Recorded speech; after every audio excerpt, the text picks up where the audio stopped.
Assalamualaikum warahmatullahi wabarakatuh. Perkenalkan, nama saya Marta Syafista dengan NIM 210601125 dari Prodi Ekonomi Pembangunan Universitas Negeri Padang. Di sini saya akan mempresentasikan materi untuk memenuhi tugas pertemuan 4 matkul Teori Ekonomi Makro 2 dengan dosen pengampu Bapak Dr. Alphonse Satrianto SEME. Adapun materi yang akan saya bahas yaitu mengenai bab 7 tentang pertumbuhan ekonomi 1, di mana akumulasi modal dan pertumbuhan populasi. Baik, di sini kita akan membahas 3 subtema, yaitu ada akumulasi modal, yang kedua itu ada tingkat modal kaidah emas, dan ketiga itu ada pertumbuhan populasi. Yang pertama itu ada akumulasi modal, di mana penawaran dan permintaan terhadap barang. Penawaran dan permintaan terhadap barang memainkan peran penting dalam model Solow. Dengan memperhatikan penawaran dan permintaan terhadap barang, kita bisa melihat apa yang menentukan banyaknya output yang diproduksi pada waktu tertentu. Dimana A. Penawaran barang dan fungsi produksi. Penawaran dalam model Solow didasarkan pada fungsi produksi yang sudah dikenal, menyatakan bahwa output bergantung pada persediaan modal dan angkatan kerja, yaitu Y sama dengan fungsi dari K, L. Model pertumbuhan Solow mengasumsikan bahwa fungsi produksi memiliki skala produksi konstan atau skala hasil konstan, yaitu constant returns to scale. Asumsi ini seringkali dianggap realistis, dan asumsi ini membantu untuk mempermudah analisis. Fungsi produksi memiliki skala pengembalian konstan jika ZY sama dengan fungsi dari ZK dan ZL. Fungsi produksi dengan skala pengendalian konstan memungkinkan kita menganalisis seluruh variabel dalam perekonomian dibandingkan dengan jumlah angkatan kerja. Untuk melihat kebenarannya, gunakan Z sama dengan 1 per L dalam persamaan di atas untuk mendapatkan Y per L sama dengan fungsi K per L1.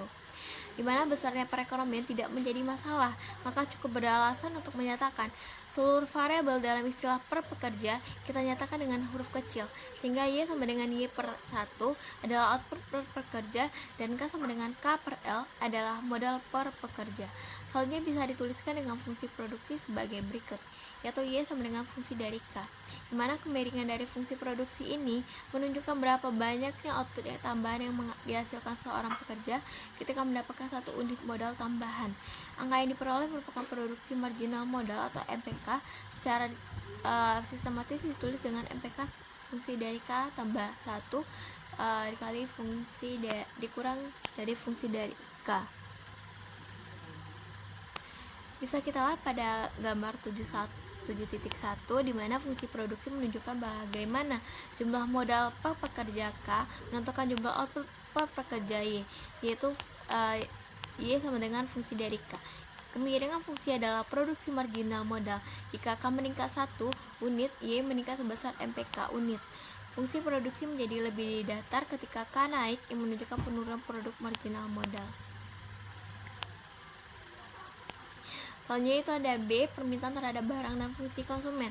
Permintaan terhadap barang dalam model Solow berasal dari konsumen dan investasi.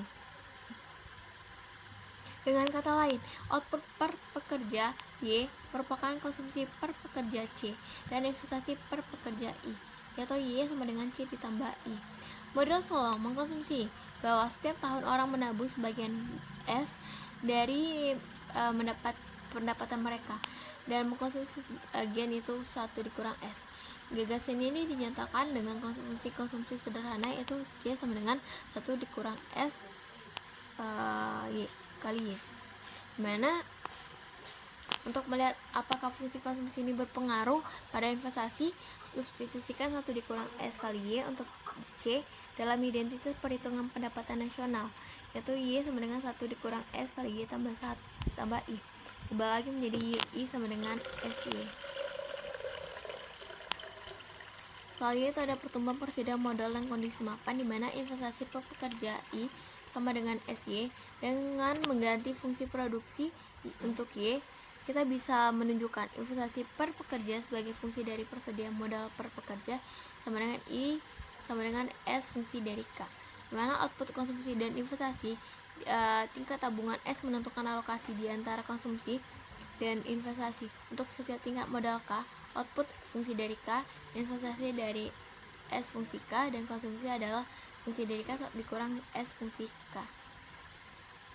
Selanjutnya itu ada depresiasi, di mana sebagian persediaan modal yang konstan dan habis dipakai setiap tahun. Karena itu depresiasi adalah proporsional terhadap persediaan modal. Bisa dinyatakan dampak investasi dan depresiasi terhadap persediaan modal dalam persamaan ini, atau perubahan persediaan modal sama dengan investasi kurang depresiasi, yaitu segitiga K sama dengan I delta K, mana segitiga K adalah perubahan persediaan modal antara satu tahun tertentu dengan tahun berikutnya. Karena investasi I sama dengan S fungsi K, kita bisa menulisnya sebagai segitiga K sama dengan S fungsi K dikurang delta K.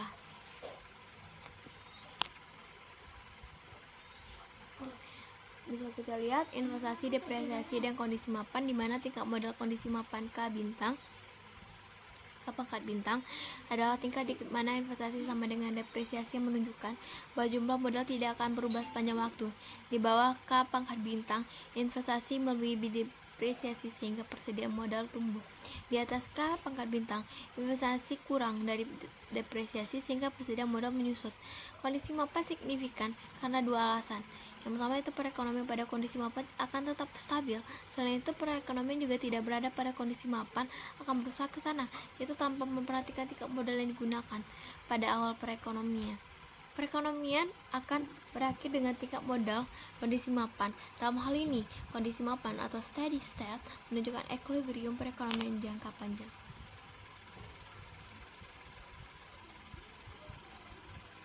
Menurut fungsi produksi, Y sama dengan akar K, 4 unit modal per pekerja, K memproduksi 2 unit output per pekerja Y. Karena 30% dari output ini ditabung serta diinvestasikan dan 70% dikonsumsi, maka I sama dengan 0,6 dan C sama dengan 1,4. Karena 10% dan persediaan modal akan terdepresiasi, delta K sama dengan 0,4 dengan investasi sebesar 0,6 dan depresiasi sebesar 0,4. Perubahan persediaan modal adalah segitiga K sama dengan 0,2. Selanjutnya itu mendekati kondisi mapan, sebuah contoh numerik, di mana contoh numerik untuk melihat bagaimana modal selalu bekerja dan bagaimana perekonomian mendekati mapan. Untuk contoh ini kita asumsikan bahwa fungsi produksi adalah Y sama dengan K setengah L setengah, di mana fungsi produksi Cobb-Douglas dengan parameter A sama dengan 1/2 untuk menurunkan fungsi produksi per pekerja F fungsi K bagi kedua sisi fungsi produksi itu dengan angkatan kerja L, di mana Y sama dengan Y per L sama dengan K setengah L setengah per L,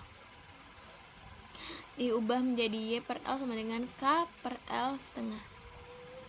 Karena Y sama dengan Y per L dan K sama dengan K per L, persamaan menjadi Y sama dengan K setengah. Persamaan ini juga ditulis dengan Y sama dengan akar K. Mengikuti kemajuan perekonomian selama bertahun-tahun salah satu cara untuk mencapai tingkat persediaan modal pada kondisi mapan. Tapi cara lain yang memerlukan lebih sedikit perhitungan.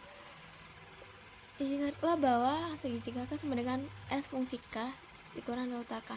Persamaan ini menunjukkan bagaimana K berevolusi sepanjang waktu, karena kondisi mapan adalah menurut definisi.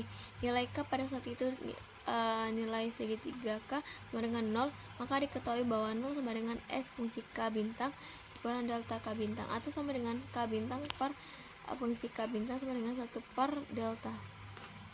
Dimana persamaan ini memberikan suatu cara mendapatkan tingkat modal per pekerja pada kondisi mapan K bintang, yaitu K bintang per akar K bintang sama dengan 0,3 per 0,1.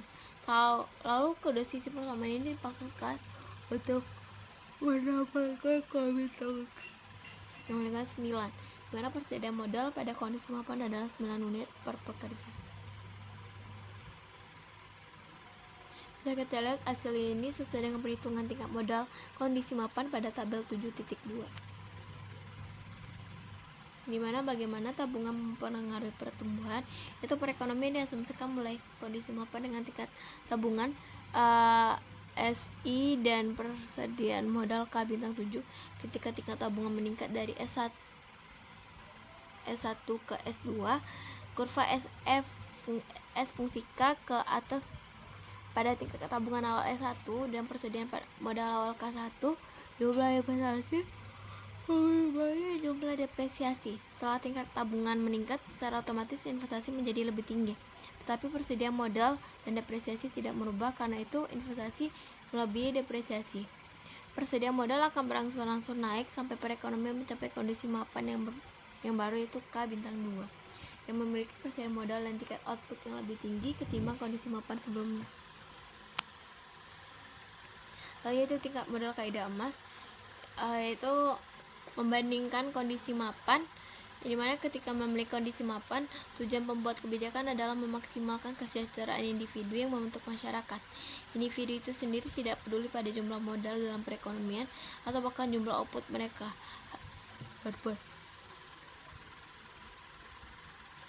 Mereka hanya peduli pada jumlah barang dan jasa yang dapat mereka konsumsi. Jadi seorang pembuat kebijakan yang jeli akan memilih kondisi mapan dengan tingkat konsumsi tertinggi, di mana nilai kondisi mapan K yang memaksimalkan konsumsi disebut tingkat modal kaidah emas.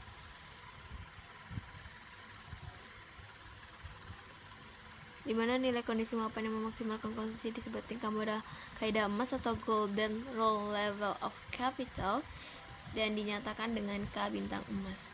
Dimana untuk mencari konsumsi per pekerja pada kondisi mapan, mulai dengan identitas perhitungan pendapatan nasional, yaitu Y sama dengan C ditambah I dengan mengubah menjadi C sama dengan Y dikurang I. Konsumsi adalah output dikurangi investasi. Karena kita ingin mencari konsumsi pada kondisi mapan, maka kita ganti nilai kondisi mapan untuk output dan investasi. Output per pekerja pada kondisi mapan adalah fungsi K bintang, dimana K bintang adalah persediaan modal tidak berubah dalam kondisi mapan, maka investasi sama dengan penyesuaian delta K bintang mengganti fungsi K bintang untuk Y dan delta K bintang untuk I. Bisa kita menulis per pekerja pada kondisi mapan sebagai berikut: C bintang sama dengan fungsi K bintang kurang delta K bintang. Bisa kita lihat pada gambar 2.6, di mana ingat bahwa kemiringan fungsi produksi adalah produk marginal modal MPK. Kemiringan garis DK bintang adalah D.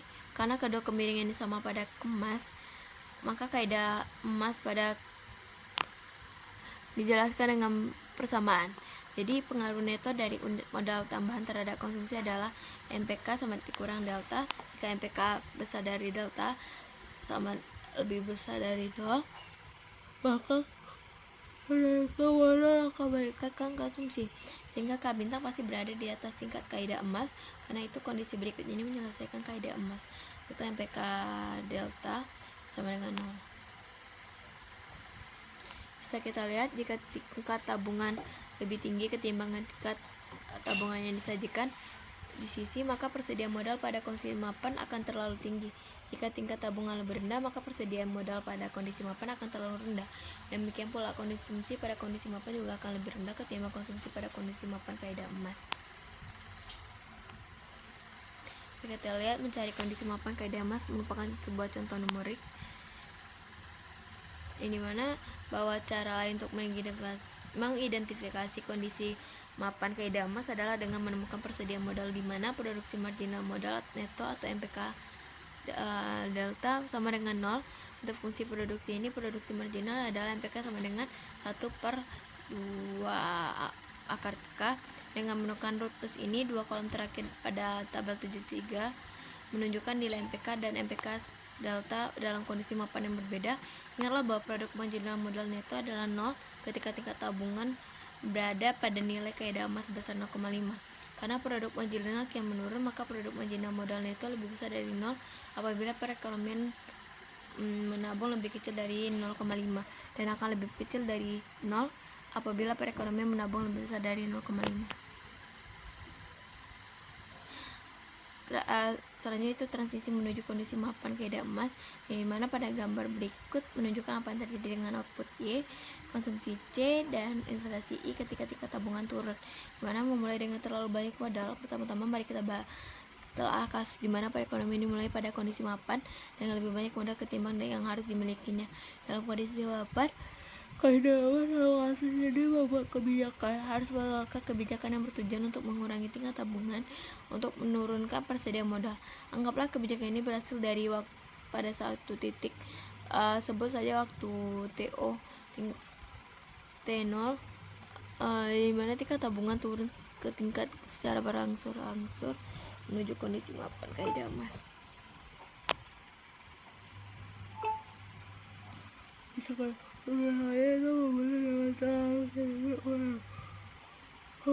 Ketika modal yang lebih kecil dari dalam kondisi mapan kaidah emas, pembuat kebijakan harus menaikkan tingkat tabungan untuk mencapai kaidah emas. Gambar di samping menunjukkan apa yang telah terjadi bila kenaikan tingkat tabungan pada waktu T0 menyebabkan penurunan konsumsi dan kenaikan inflasi. Selanjutnya terakhir itu ada pertumbuhan populasi, yang dimana pertumbuhan populasi itu ada model dasar teori Solow yang menunjukkan bahwa akumulasi kapital tidak dapat menjelaskan tentang pertumbuhan ekonomi yang terus menerus. Suku bunga yang tinggi memang akan mendorong tumbuhnya ekonomi, tapi itu hanya untuk sementara, karena ekonomi akan kembali ke kondisi mapan di mana kapital dan outputnya adalah konstan.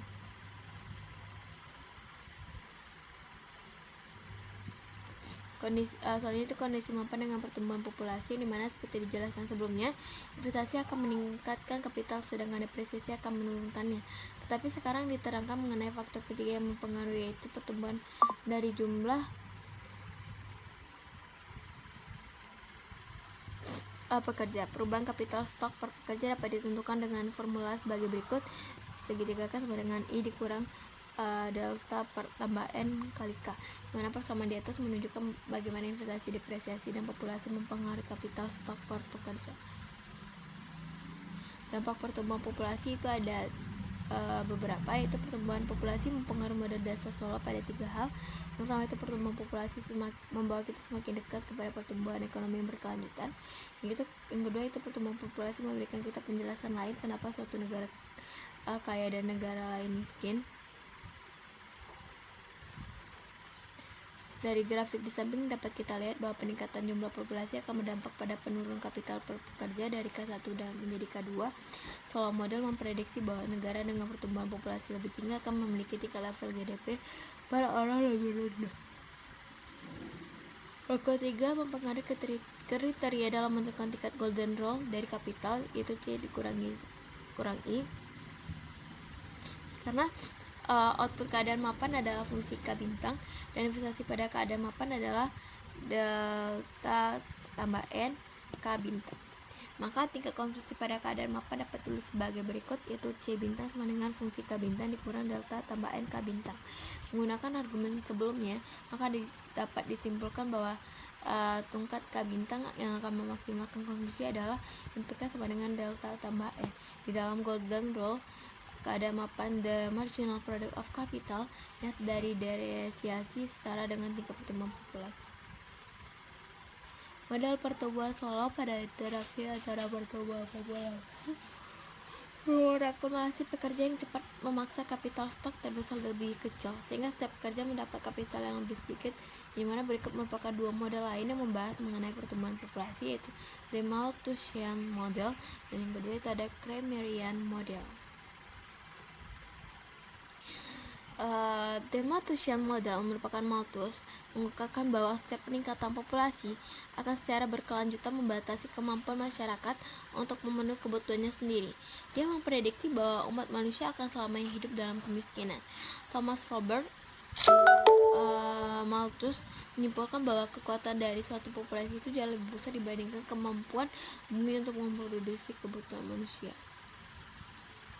Sedangkan Kramerian model, yaitu Michael Kramer telah mengajukan teori bahwa pertumbuhan populasi adalah kunci penggerak dalam meningkatnya kemakmuran ekonomi. Kramer berpendapat dengan semakin banyaknya orang, maka akan semakin banyak pula munculnya scientists, inventors, dan engineers untuk berkontribusi pada kemajuan inovasi dan teknologi.